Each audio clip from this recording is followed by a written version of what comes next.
உஸ்மான் ரலியல்லாஹு அன்ஹு இருக்கிறாங்க.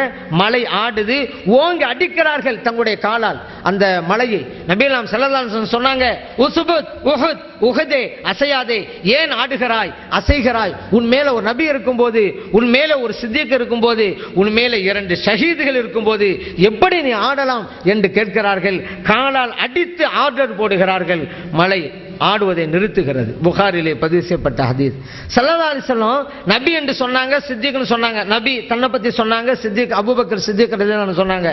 2 ஷஹீதுகள் நாங்கள, மீதம் இருந்த 2 பேர் யாரு? உமர் ரலியல்லாஹு அன்ஹு, உஸ்மான் ரலியல்லாஹு அன்ஹு. இந்த 2 பேரும் ஷஹீதாக்கப்பட்டு தான் போவாங்க இந்த உலகத்தை விட்டுங்கிறத முற்கூட்டி அறிவிக்கிறார்கள்.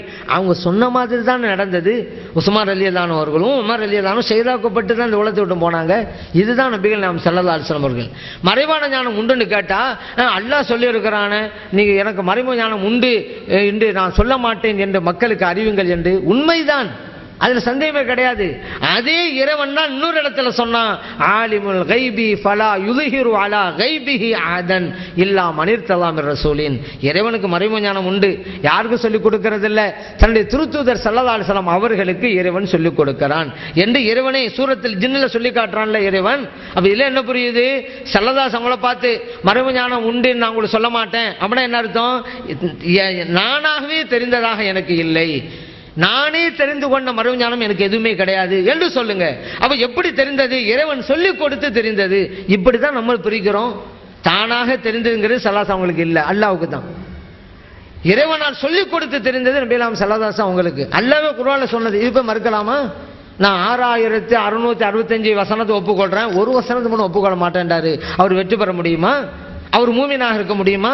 இறைவன் குர்ஆன்ல தெளிவா சொல்லிட்டானே, நான் சொல்லிக் கொடுத்த மறைமுக ஞானம் ஸல்லல்லாஹு அலைஹி அவங்களுக்கு உண்டு, அது எப்படி மறுக்க முடியும்? அப்படி ஞானம் இருக்க போய் தானே சொல்றாங்க. யார் மௌத்தா போவாங்க, யாரு எப்படி போவாங்க, யாரு சொர்க்கத்துக்கு போவாங்க, யார் நரகத்துக்கு போறாங்க சொன்னாங்கல்ல. முன்பின் போறது கூட சொன்னாங்களே. நபியல்லாம் ஸல்லல்லாஹு அலைஹி வஸல்லம் கிட்ட ஒரு பெண்மணியார் வர்றாங்க, இஸ்லாமிய பாடத்தை கற்றுக்கொள்றாங்க.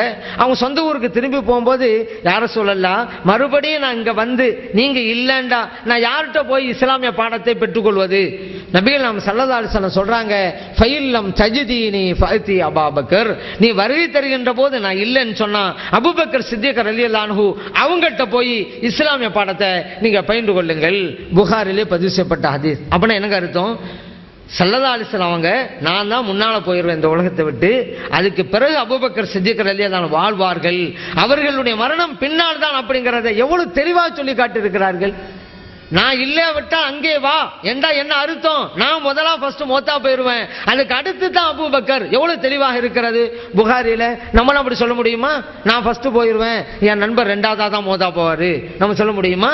இல்ல என் நண்பர் ஃபர்ஸ்ட் மௌத்தா போயிருவாரு, நான் பின்னால தான் மௌத்தா போவோம், நம்ம சொல்ல முடியுமா? நபிகள் ஸல்லல்லாஹு அலைஹி வஸல்லம் எவ்வளவு தெளிவா சொல்கிறார்கள். அது ஒன்னிலேயே அவர் இறைத்தது என்பது புரிகிறதா இல்லையா? யார் முந்தி யார் பிந்தி என்பதை அறிந்து வைத்திருக்கிறார்களா இல்லையா? அல்லாஹ்வுக்குள்ள ஞானம் இருக்குன்னு சொன்னீங்களாக்கா, அல்லாஹ்வும் அல்லாஹ் ரசூலும் ஒன்னா இருறாங்களே. அப்படி சில பேர் இந்த கல்வி ஞானம் இல்லாதவர்களை எல்லாம் வழிகெடுப்பதற்காக அப்படி சொல்லுவாங்க. அல்லாஹ்வுக்கு மறைவு ஞானம் உண்டு, இறைத்தூதர் ஸல்லல்லாஹு அலைஹி வஸல்லம் அவங்களுக்கும் உண்டு என்றால் அல்லாஹ்வோடு நீங்கள் பொருத்தி பார்க்கிறீர்களே விவரம் தெரியாமல். அல்லாஹ்வுக்கு இருக்கிறதெல்லாம் நமக்கு இருக்குன்னு சொல்லிட்டாலும் நம்ம அல்லாஹ் மாறிடுவோமா? அல்லாஹ் கேட்கறான், நம்மளும் தான் கேட்கிறோம். அல்லாஹ் பார்க்கறான், நம்மளும் தான் பார்க்கிறோம். அப்ப அல்லாஹ் நம்மளும் ஒன்னாயிட்டோமா? இப்படி சொல்லக்கூடியவர்கள் பார்த்து சொல்லுங்க, அல்லாஹ் மௌலானாங்கிறான். நமக்கெல்லாம் மௌலானா அல்லாங்க. குர்ஆன்ல அல்லாஹ் சொல்றான் அந்த மௌலானா, நம்ம சொல்றோம்ல. ஆனா இப்படிப்பட்ட கூட்டம் அவங்களையெல்லாம் மௌலானான்னு சொல்லுது. அப்ப என்ன? அப்ப அல்லாவும் இந்த மௌலானாக்களும் ஒன்னாயிட்டாங்களா? அல்லாஹ் மௌலானா நல்ல குர்ஆன்ல தான் சொல்றான், அந்த மௌலானா பன்சுருனா அல்லல் கோமில் காஃபிரின். இறைவன் சொல்றான் நான் மௌலானாங்கிறான்.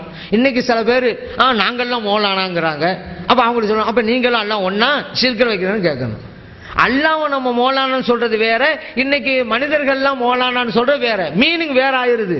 வார்த்தை ஒண்ணுதான். ஒன்னும் வேணாம். இப்ப அரசர்கள் மலிக், இறைவனுக்கு மலிக் என்று உண்டு. இன்னைக்கு சவுதியில் இருக்கக்கூடிய மன்னர்களுக்கும் அரபியில மலிக்குன்னு தான் சொல்லணும். அல்லாஹ் குர்ஆன்ல தன்னை பத்தி சொல்லும் பொழுது அல் மலிக்குன்னு தான் சொல்றான். அல் மலிக்குல் குத்தூஸ் சலாமுல் முஃமின். நான் மலிக்கா இருக்கிறேன், குத்தூஸா இருக்கிறேன், சலாமா இருக்கிறேன் அல்லாஹ் சொல்றான். இன்னைக்கு சவுதியில் இருக்கக்கூடிய மன்னரும் மலிக்கு தான். அதனால சவுதி மன்னர் அல்லாஹ் ஒன்னாயிட்டாங்களா? சவுதி மன்னர் மலிக்குங்கிறது வேற, அல்லாஹ்வை நம்ம மலிக்குன்னு சொல்றது வேற. 2 வித்தியாசப்படுது. இன்னும் சொல்ல போனா நம்மெல்லாம் மூமின் தானங்க. இப்ப நம்மெல்லாம் மூமின், அதுல சந்தேகமே கிடையாது. அல்லாஹ் தன்னை பத்தி குர்ஆன்ல நானும் மூமின்ங்கிறான். அப்ப அல்லாஹ் நம்மளும் ஒன்னாயிட்டோமா? அல்லாஹ் மூமின்ங்கிறது வேற, நாம நம்மளை பத்தி மூமின் சொல்ற வேற. வார்த்தை ஒண்ணுதான், பொருளும் கருத்தும் வேறு. அந்த அடிப்படையில் தான் ஸல்லல்லாஹு அலைஹி வஸல்லம் அவர்களுக்கு மறைமுக ஞானம் உண்டுன்னு சொன்னா எப்படி? அல்லாஹ்வுக்கு உண்டு, தானாக உண்டு, தானாக தெரியும், யாரும் சொல்லிக் கொடுத்தல்ல. இறைத்தூதர் ஸல்லல்லாஹு அலைஹி வஸல்லம் அவர்களுக்கு உண்டு, தானாக தெரிந்ததல்ல, இறைவன் சொல்லிக் கொடுத்தது. டிஃபரன்ஸ் வச்சிரோம். அல்லாஹ் பார்க்கறான், நம்மளும் பார்க்கிறோம். அல்லாஹ் பார்க்கறான், தானாக பார்க்கிறோம், நம்ம பார்க்கிறோம், அல்லாஹ் கொடுத்த பார்வையால் பார்க்கிறோம். இதுதான் வித்தியாசம். இதே வித்தியாசத்தை பார்த்துட்டாங்க எந்த சிக்கலும் கிடையாது. இப்போ நபிகள் ஸல்லல்லாஹு அலைஹி வஸல்லம் அவர்கள் அதனால தான் இங்கே அறிவிக்கிறார்கள், உம்மு ஹாரிஸா ரலியல்லாஹு அன்ஹா அவர்களுடைய மகன் எங்கே இருக்கிறார் என்பதை மிக துல்லியமாக அறிவிக்கிறார்கள். ஃபிர்தௌஸ் என்கின்ற சொர்க்கத்தில் என்கிறார்கள். பல சொர்க்கம், அதிலே ஃபிர்தௌஸில் இருக்கிறார்கள் என்கிறாங்க. அப்போ நாங்களும் கேள்வி கேட்குறோம் அப்படின்னு நினச்சிக்கிட்டு அறியாமை வெளிப்படுத்தக்கூடாது. ஒரு இளைஞர் ஒரு ஹஸரத்தில் வந்து, ஹஸரத் அல்லாஹ் தஆலா குர்ஆன்ல சொல்றான், வலக்கும் ஃபீஹா மா தஷ்தஹி அன்ஃபுசுக்கும், நீங்கள் விரும்புவதெல்லாம் சொர்க்கத்தில் கிடைக்கும். அப்படின்னா நம்ம சொர்க்கத்தில் என்ன விரும்பினாலும் கிடைக்குமா ஹஸரத் அப்படின்னா? கிடைக்கும்பா. என்ன விரும்பணுமா ஹஸரத்? ஆமா கிடைக்கும், அல்லாஹ்வுல சொல்றான், கிடைக்கத்தான் செய்யும். இந்த இளைஞர் கேட்டாரு, அப்படின்னா சிகரெட்டு கிடைக்குமா ஹஸரத் அப்படின்றாரு.